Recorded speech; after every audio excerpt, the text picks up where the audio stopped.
Welcome to the Do This for Life podcast with OEV of Be Truly Faithful. I will be in your ear every Wednesday, encouraging ladies to do love, relationships, family, nation building, and good sex for life. Yes, this is where you get to do this for life, y'all. Woo! So let's go into today's broadcast. Hello, everyone. Thank you so much for joining today's Do This for Life podcast with OEV.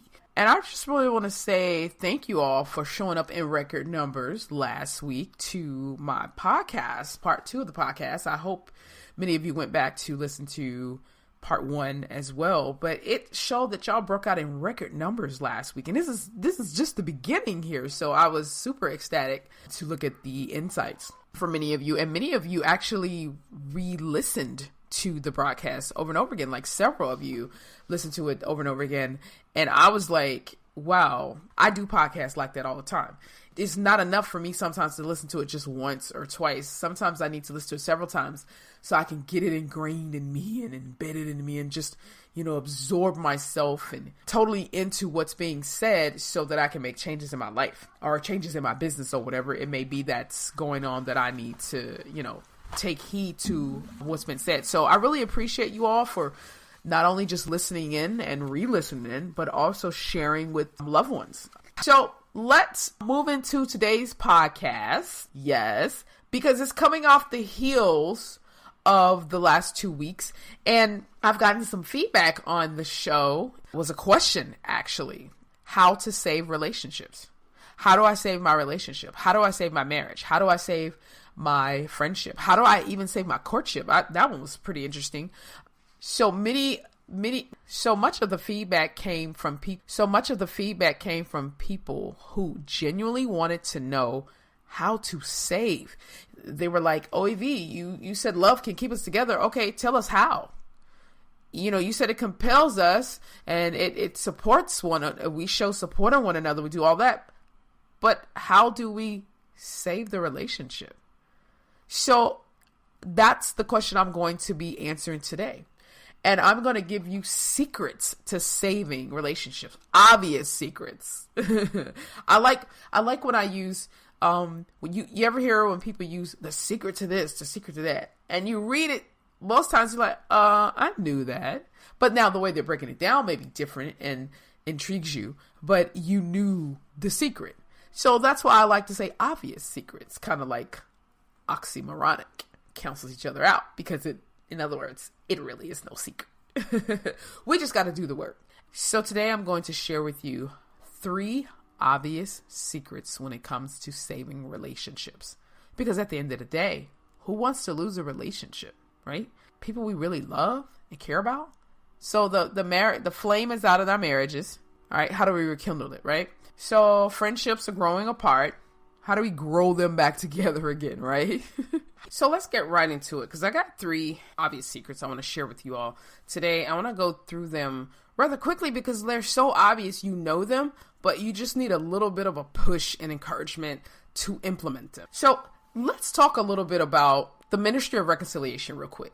If you ever look in 2 Corinthians 5, you will get to the part where they talk about the ministry of reconciliation. Okay, so let's look at what 2 Corinthians 5:18 says. It says, "And all things are of God, who hath reconciled us to himself by Yeshua, Christ Jesus, and hath given to us the ministry of reconciliation." So I want to start here and give the background, or rather the foundation of the ministry of reconciliation, so that those of you who are believers will understand that it is a gift that you have to partake of. And I love the example that's given here. If you notice before we get to that it was given to us, we have given to us the ministry of reconciliation. All you need to do is accept it, by the way. It gives the example of what happened for the ministry of reconciliation to even be available to us. It says, "And all things are of God, who hath reconciled us to himself by Yeshua." So that's the first thing that had to happen. We wouldn't even have the ministry of reconciliation had it not been for this. In other words, the way that the Most High does things, he does a lot of things with examples. He will take it upon himself and be like, I'm going to be the example of this, or I'm going to show you an example. Here's an example. So we don't have to do this thing blindside. There's no reason to not know, because he's saying, hey, look, I reconciled. The Most High has reconciled himself by the sacrifice of Yeshua. So we have the opportunity. I want y'all to get this. We have the opportunity to reconcile and do so much, because we've been shown how to do it. So now those of us who have done it and are continuously doing it, we can show others how to do it. There, you have the main example, and then you have the agents, us, those who are believers, to show the world, to show each other, at least starting with us. Here's why. I just want to give you a little forefront here, and then we'll get it. Ministry is attendance, meaning as a servant. We are to be a servant. Servants of what? Another word for ministry is relief. In other words, we are to offer relief to those who need it. What kind of relief? In this situation, the ministry of reconciliation. Relief of reconciliation. Another word for reconciliation is restoration.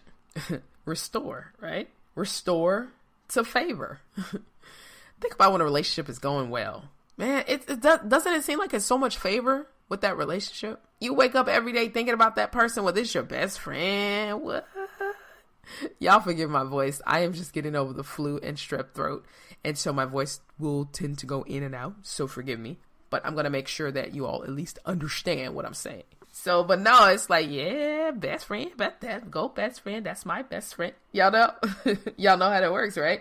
So it's like you wake up daily thinking about your best friend, or getting ready to go out, hang out, or if they're long distance, call them up, text, video, FaceTime them and do videos with them and whatnot, see them all on social media, send them pics that you never sent anyone. That's like favor, blessing to your life. And you love that. Especially if you grew up with them, or if you met them and both going through hard times and you came out and you triumphed, or you worked on successful projects together and you got closer. I mean, we can go on and on with examples, right?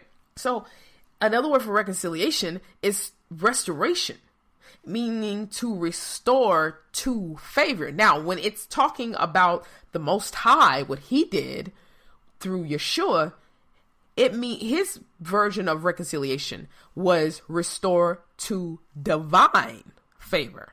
For us, it's restorative favor, the favor that we enjoy right here on earth. And another word for favor is kindness. We love that. So, in other words, we are servants to restore. Don't you love that? Another word for reconciliation, by the way, is reunion. And if you ever look up the word reunion, it reads an instant of two or more people coming together again after a period of separation. I'm going somewhere with this. Another definition of reunion says the act or process of being brought together again, y'all got it, as a unified whole. That means oftentimes, in order for there to be a reunion, there had to have been a separation. In order for there to be a union, that had to be a part where we was not together. Okay, it's not just an event. Family reunions, and actually those do happen after there's been quite a bit of separation, right? But it's not just an event. It's after something has taken place to separate us. So I wanted to break down the ministry of reconciliation to let you all know it is available to us all, especially those of us who are believers, and we can operate in it. We can accept that gift that was given to us, and we can operate in it. So you want to know how to save your relationship? I'm going to give you 3 obvious secrets. The first thing is relationships are work. See? How many times have y'all heard that? Heard a lot, right? It's not only not rocket science, but it's not new. This stuff has been said for ages, centuries before many of us even got here. They take work. So when you're getting frustrated in trying to reconcile, to operate into the ministry of reconciliation, I want you to remember it takes work. To rekindle flames that have burned out, that flickered. So that's what happens when the flames go out in relationships. The relationships become cold. The wind is blowing. And so when you try to light it, it's not as easy as it was when the relationship was warm. You know, if the candle just goes out in your house and you just wake up, oh, let me just light it back. It's simpler because things are still pretty good, still warm. But when things get cold, when the flames go out and now it's time to rekindle the flames, it's going to be cold. It's I don't know what. Watch someone who's trying to light their cigarette in the cold. They do it all the time. And you're like, I can't believe they're out here trying to, in this cold, trying to smoke. But pay attention to how they get their cigarette lit. And there's so many other examples there, but I'm just giving an example. Rekindling flames is work, especially when the flames have burned out and the relationship is now cold. Be in a relationship where you have grown apart and then try to work it out. It's going to feel very cold. It's not going to feel warm and lovey-dovey like it used to be. It's going to feel really cold and hard. Hard what? Work. When my husband walked out on me, I mentioned some of this in the last podcast I did, but those who have been following me for years have heard this story numerous of times. Some people haven't heard it, but some people that have heard the story didn't know this one particular part. That the last time my husband just, when he really walked out on me when I was pregnant with our oldest son, what people really didn't know who's heard this story was that my husband had walked out on me several times before then. It was just that time when he walked out, he was done for good and I was done with him walking out. I was sick of it. I'm not saying I made it easy for him to want to come home and stay and be there. And he certainly wouldn't say that he made it easy for me to enjoy him being there. But I was fed up and so was he. So when we decided to work things out, it was hard. It was hard. There was nothing easy about that. So here we were working to reconcile, right? So we started going to counseling and things like that.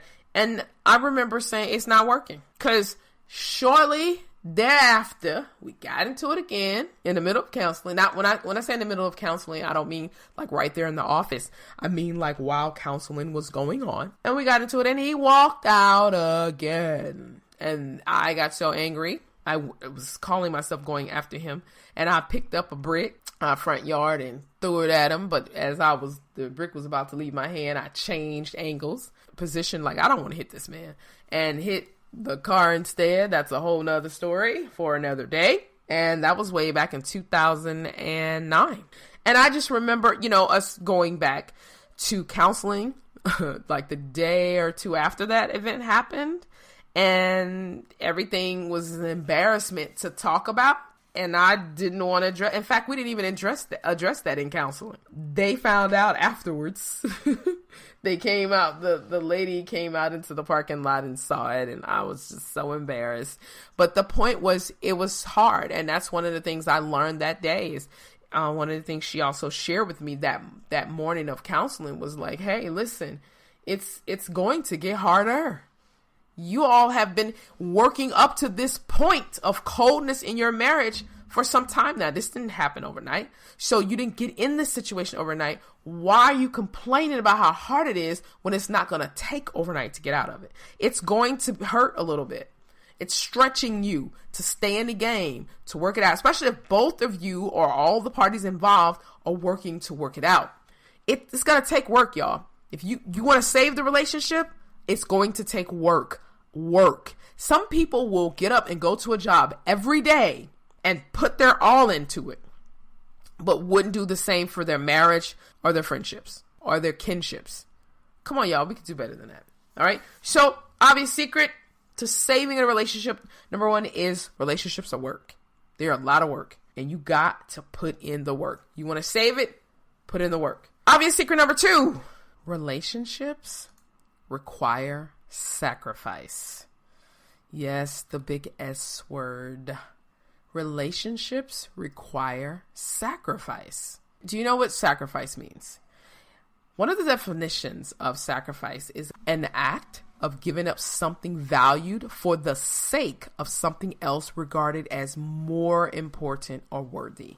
Sometimes when we were going, I remember some nights we were going through our reconciliation, my husband and I remember we gave up sleep. Sleep is valuable, but it was for the sake of something else is more important. Now, to be honest, sleep is just that valued. It's very, very important, but there was something else that we need to get settled. We needed to be okay with living in the same home again because we had been separated almost a month, y'all. So we had to get back settled in. So we had to get this accomplished. And so we would stay up nights and talk through and work through things, all for the sake of being back hospitable towards one another. So we sacrificed our sleep. We sacrificed our downtime. We sacrificed our alone time for the sake of being hospitable towards one another. We give up something in return. And even in the ministry of reconciliation, if you go back to the definition of it, and we break that down again, which we're not going to do. Y'all can just listen back to the podcast again. But if you notice in 2 Corinthians 5:18, it says, "And all things are of God, who hath reconciled us to himself by Yeshua." That means something took place for a gift to even be offered. The gift of ministry of reconciliation, in order for it to even be offered, something took place. And that means a sacrifice had taken place. A life was given so that others could live. Something of value, a life, was given up, was sacrificed for the greater good, if you will, for the great of all of those who will partake in it. So it's the same thing here. Relationships require sacrifice. That means it will require your time. Okay? You can't have a relationship and not put in time. It's going to require your love. It's going to require your attention.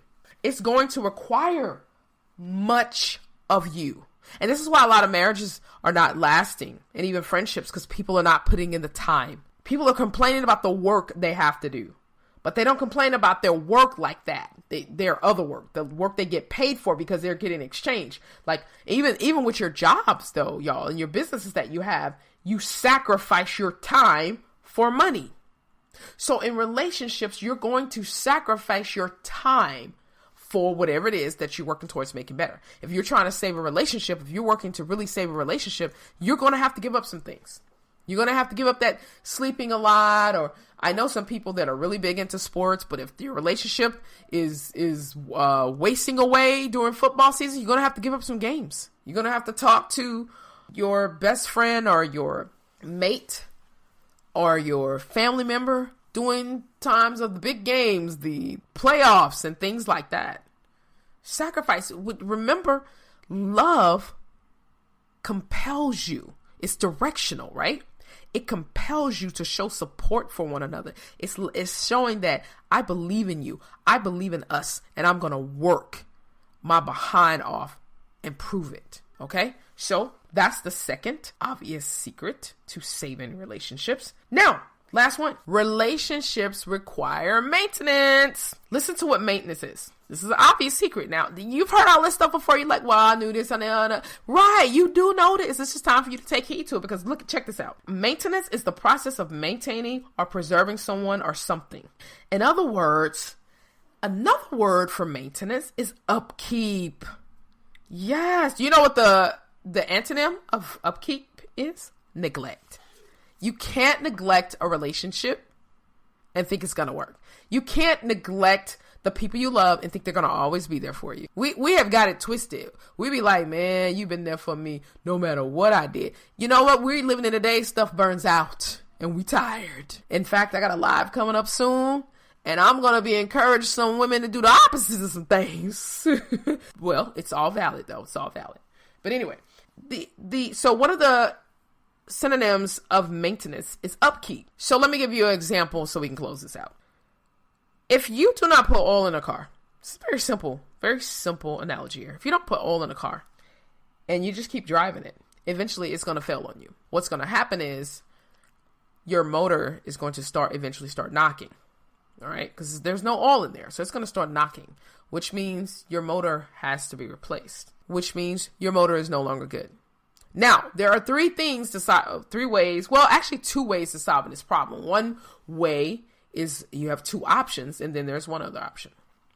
Here's the first option. Well, here's one option. When your motor starts knocking in your car, Oftentimes, you either have to get another motor, which is you have a choice between a short block and a long block, right? Have you ever heard of a short block and a long block? If not, look it up. The short block, now depending on how long you drove around with no oil, will determine on which one you need.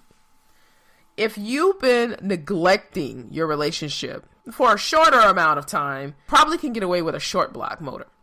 And that just means a short block it comes with the crankshaft, the rods and the pistons, it's a block. All right. It's a block, short block with the crankshaft, rods and pistons. That's all you need. The other stuff surrounding your motor to make it work in the car still works. So all you got to do is take the messed up short block, put in the new short block, and it just comes with the crankshaft, rods and the pistons, whatever. Right. But if you've been driving that car much longer, and you messed up some other stuff, you would have to get what's called a long block, right? And that's where it comes with the crankshaft, the rods and pistons, the heads, the camshaft, the valve train, head covers, water pump, oil pan, and some more parts. It's like you just got to remove the entire motor out, all these other parts with it to fit the new one, the long block. Now, one is obviously less expensive than the other. It just depends on the damage. I want y'all to pay attention to what I'm saying. Please listen to all that I'm saying. The damage depends on the damage that was done from the what? Neglect. Now, it can even get to a point where none of those may work and you just got to throw the whole car away. Why? Because you'll end up paying more for replacing the motor than what the car is worth. So you got those two options there. Boom. I might need a short block that I don't have to have all these different parts with because my other parts are, that's salvageable. So boom, that's fine. Or I gotta get nothing salvageable over here. We just gotta get a long block with all the new bells and whistles on it and put it in. Or you know what? Boom, it's not even worth it. Throw the whole relationship away. Buy a new car. I neglected this relationship for so long. It's not even salvageable. It's not even salvageable. The person doesn't even want to work towards reconciliation anymore. It's too much damage. Okay, did y'all get that? The point is this. Relationships require maintenance. They require maintenance. If you do not maintain your relationship, you can lose it. And this is what's happening today. We're not putting in the work. We're not making sacrifices. And too many of us are not maintaining relationships. We get the marriage. We get the friendship. And how do they grow apart? We let them. But that takes two. Now, I'm not saying more responsibility might not be on one than the other. That happens. There are many of us that are still trying. Then we kind of just stop trying when the other is not trying as hard. I get that too. But at the end of the day, y'all, relationships require maintenance. And that's what's missing. We get in these relationships and we think they just gonna be there out of loyalty. Just because we've been knowing each other 10, 15 years. Just because we said I do at the altar and we have covenant. Just because we're related. All of those relationships need maintenance. You have to maintain them. You have to upkeep them. You have to keep servicing them. You want to know how to save a relationship? First of all, we shouldn't even be in the place where we have to save them. But it happens. It happens, right? So now we got to do the work. We got to make the sacrifices. And we got to maintain them. Because if we do the work and make the sacrifices to get them back at a point where we used to have them or they're back on the right road, if we don't maintain them, we're going to be right back on the side of the road. Do the car situation again. Let's say no matter if you chose the short block or the long block, doesn't matter. But let's say you got the motor did and you don't put all in it again. You get all put in it initially and you just keep going and you just don't put in any all in there again. Guess what? Same thing's going to happen. You're going to be out of a lot of money again. But in this case, in life, when it comes to relationships, we're out of a lot of time. Y'all feel me? Y'all feel me? We're out of a lot of time. We've lost another relationship. Another relationship has bit the dust. We're not known for loving one another, as the Bible says. We're not known for the commandments. The law of the prophets hangs on these two laws. We're not loving our neighbors as we love ourselves. So at the end of the day, we are here lonely. So we got to do better. This is 2018. Come on, y'all. We can do better than this. It's going to take work. Nothing is, whoever said it was supposed to be easy? You let your grass get run down and burnt up in the off season and didn't take care of it and during the season. So it's going to take work to get it back to it's green again. It's going to take work to restore relationships with people. You didn't build that relationship overnight. It's not going to be rebuilt overnight. All right. This is the year we can actually start saving some relationships. They're salvageable, many of them. Now there comes a point in time where it's too much neglect and people get to a point of no return. But there are many of us, we're not at the point of no return, but we're close. That's what happened in my own marriage. We were close to a point of no return, but it was still salvageable. So if it's still salvageable, you do whatever it takes to make it work. And don't take whatever it takes literally. Sometimes that's a figurative statement. Do whatever it takes.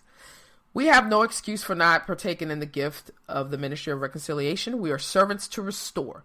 We are here to work on relationships. We are here to make sacrifices in them, and we are here to maintain them. It has been put in us to love. It has been put in us to make them work. It has been put in us to save them when they're on the verge of breakdown. Because not only is neglect an antonym of upkeep, but so is breakdown. And that's what happens with our relationships. They break down. So now what we got to do? We got to fix them. Or what you going to do? Leave them on the side of the road broke down? That makes a whole lot of sense, right? Okay, we can do this, y'all. All right, and that's it. We just made it through another amazing podcast. I thank you all for your support. And I want to thank Ben Sound once again for the music for the show. Thank you, bro. I appreciate it so much. So let's do a very, very quick recap of today's podcast. So we got the Ministry of Reconciliation. That is our foundation. And then I gave you that we are servants to restore and that there are 3 obvious secrets to saving relationships. And they are: relationships require work, relationships require sacrifice, and relationships require maintenance. You got those 3 down? Listen, everyone, then you're on your way to saving some major relationships this year. And that's what we in this place to do, right? Yes, that's for you. That's not for me, that's for y'all. Because we're doing this thing. Listen to this as many times as you need to, because we're going to get this right this year. No more losing. If it's salvageable, that's what we want to deal with this year, okay? All right, so y'all know I have much love for you. I thank you for tuning in. And I want to also say, if you need to set an appointment with me, to go to workwithoev.com, workwithoev.com, set up that appointment. You need to hit me up, girl. If you are having issues in your marriage, now, you can go to the same link and it'll get you to the site to set up an appointment with my husband and I in a Heal Thy Marriage session. But I want y'all, if you're not in dire straits, I want you to try something. Go to killdivorce.com instead. Killdivorce.com instead is a site that we have. My husband and I did an ebook called Kill Divorce, and we give you 12 action-taking steps that you can start right now on your marriage. If your marriage is in turmoil, is on its way to turmoil, or it's literally on the brink of divorce, I want you to go there first, if possible. Because for $7, you cannot beat that. You literally cannot beat that. You're getting like a marriage counseling session in a box, on an ebook box. How about that? So that's my treat for you all today who are married, who are struggling through either long-term relationships, struggling through, and you've been with this man, woman, whatever, for a long time, and it's like y'all are really married, you're just not legally married. Okay, go to killdivorce.com. All right. Divorce means put away, and we're trying to stop the putting away if possible. Remember, if we can save them, let's save them. All right, I love y'all, and I am super out. I'll be in your ear next Wednesday. All right, much love.